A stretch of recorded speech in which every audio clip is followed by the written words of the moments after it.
नमस्कार दोस्तों, आपका अपने इस यूट्यूब चैनल हमारी संस्कृति हमारी धरोहर में हार्दिक स्वागत है। हिंदू धर्म में विजया एकादशी के व्रत का बहुत ही महत्वपूर्ण स्थान है। विजया एकादशी व्रत विजय प्राप्त करने के लिए रखा जाता है। ये व्रत इस बात को दर्शाता है कि जब कोई व्यक्ति भयंकर शत्रुओं से घिरा हो और उसे लग रहा हो कि उसकी पराजय उसके सामने खड़ी है, तो उस विकट स्थिति में यदि वह व्यक्ति विजय प्राप्त करना चाहता है तो विजया एकादशी उस व्यक्ति को विजय दिलाने की क्षमता रखती है। विजय एकादशी व्रत का उद्देश्य विजय प्राप्ति है। यह व्रत फाल्गुन मास में कृष्ण पक्ष की एकादशी को होता है। इस एकादशी के व्रत से व्रत करने वाले व्यक्ति को हर कार्य में सफलता प्राप्त होती है तथा पूर्व जन्म के पापों से छुटकारा हासिल कर लेता है।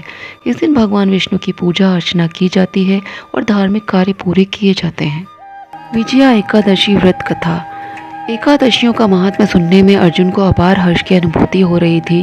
जया एकादशी की कथा का श्रवण रस पाने के बाद अर्जुन ने कहा, हे पुंडरीकाक्ष, फाल्गुन माह के कृष्ण पक्ष की एकादशी का क्या नाम है तथा उसके व्रत का क्या विधान है?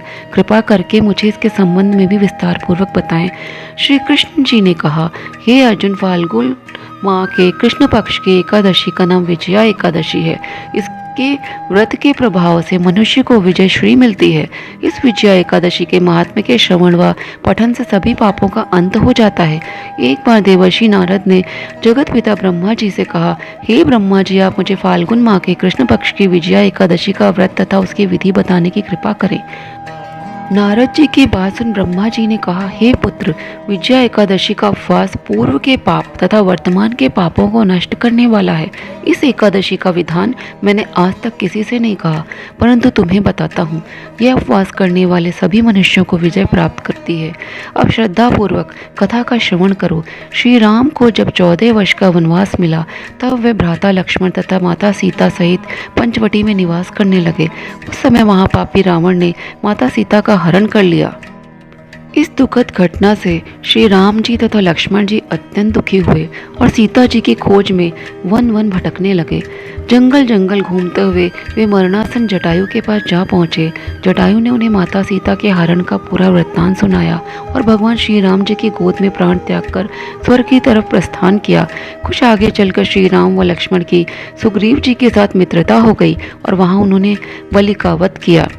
श्री राम भक्त हनुमान जी ने लंका में जाकर माता सीता का पता लगाया और माता से श्री राम जी के तथा महाराज सुग्रीव की मित्रता का वर्णन सुनाया। वहां से लौटकर हनुमान जी श्री रामचंद्र जी के पास आए और अशोक वाटिका का सारा वृत्तांत कह सुनाया। सब हाल जानने के बाद श्री रामचंद्र जी ने सुग्रीव की सहमति से वानरों तथा भालुओं की सेना सहित लंका की तरफ प्रस्थान किया। समुद्र किनारे पहुंचने पर श्री राम जी ने विशाल समुद्र को घड़ियालों से भरा देखकर लक्ष्मण जी से कहा, हे लक्ष्मण, अनेक मगरमच्छों और जीवों से भरे इस विशाल समुद्र को कैसे पार करेंगे?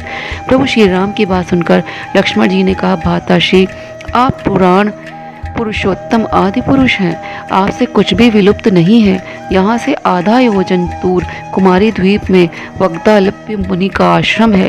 वे अनेक नाम के ब्रह्माओं के ज्ञाता हैं। वे ही आपकी विजय के उपाय बता सकते हैं।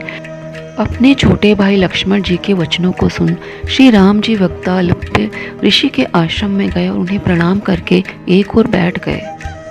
अपने आश्रम में श्री राम को आया देख महर्षि वग्दालप्य ने पूछा, हे श्री राम, आपने किस प्रयोजन से मेरी कुटिया को पवित्र किया है? कृपा कर अपना प्रयोजन कहें प्रभु। मुनि के मधुर वचनों को सुन श्री राम जी ने कहा, हे ऋषिवर, मैं सेना सहित यहाँ आया हूँ और राक्षस राज रावण को जीतने की इच्छा से लंका जा रहा हूँ। कृपा कर आप समुद्र को पार करने का कोई उपाय बताएं। आपके पास आने का मेरा यही प्रयोजन है। महर्षि वग्दालप्य ने कहा, हे राम, मैं आपको एक अति उत्तम व्रत बतलाता हूँ जिसके करने से आपको विजयश्री अवश्य प्राप्त होगी। यह कैसा व्रत है मुनिश्रेष्ठ, जिसे करने से समस्त क्षेत्रों में विजय की प्राप्ति होती है? जिज्ञासु हो श्री राम जी ने पूछा। इस पर महर्षि वग्दालप्य ने कहा, हे श्री राम, फाल्गुन माह के कृष्ण पक्ष की विजया एकादशी का उपवास करने से आप अवश्य समुद्र को पार कर लेंगे और युद्ध में भी आपकी विजय होगी।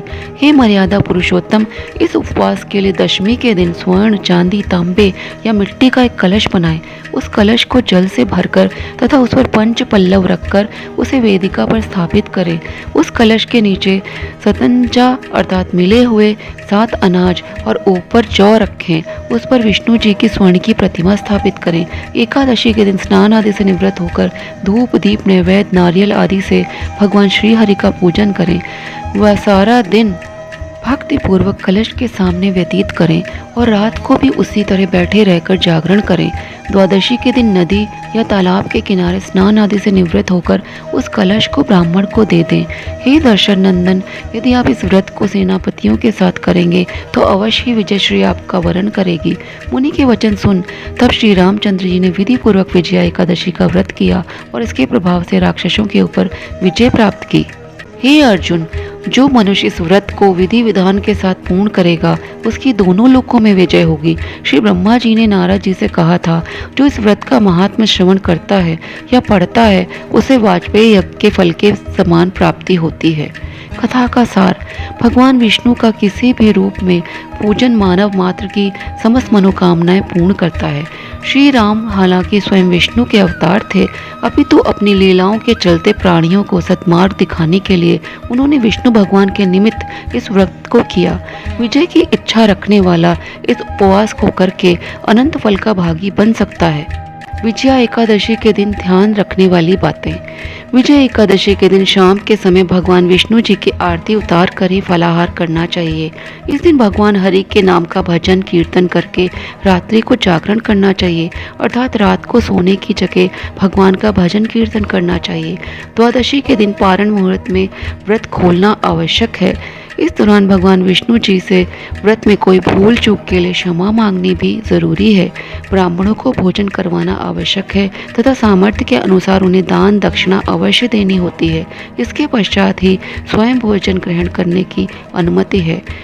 तो दोस्तों, यदि आपको मेरे द्वारा दी गई ये जानकारी पसंद आई हो तो चैनल को सब्सक्राइब करें, वीडियो को लाइक करें एवं शेयर करें और कमेंट बॉक्स में ओम नमो भगवते वासुदेवाय लिखना ना भूलें।